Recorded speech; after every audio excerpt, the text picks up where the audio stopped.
2019 paper එකේ අහලා තියෙන ඊගාවට අහලා තියෙන නම්බර් සිස්ටම් පාඩමෙන් අදාළ අහලා තියෙන ප්‍රශ්නෙට. ඒ කියන්නේ කතා කරන 20 වෙනි ප්‍රශ්නේ. මේ ප්‍රශ්නේ කියමු.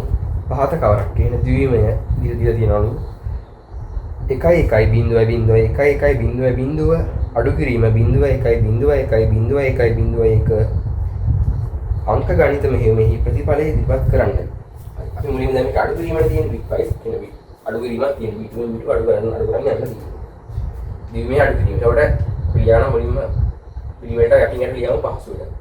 1.1.1.1 මේක තියෙනවා දෙවෙනි එක තියෙනවා අඩු කිරීම 0.1.1.1.1 ඔය තමයි අඩු කරන්න තියෙන්නේ.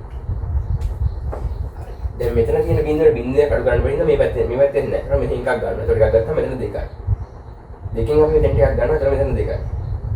දෙකෙන් එක අඩු කරාම එකයි. මෙතන දෙකක් තියෙනවානේ දෙකෙන් එකක් මෙතන ගත්තොත් එකක් ඉතුරු. ඒක මෙතෙන්ට තියෙනවා. දැන් මෙතන ආයි බිඳුවෙන් හින්දා මෙතනින් ආයි ගන්නවා. මෙතන එක අඩු කරන්න බැරි. ඒතර මෙතන දෙකයි. දෙකෙන් එක අඩු කරාම එකයි. මෙතන බිඳුව අඩු කරාම බිඳුවයි.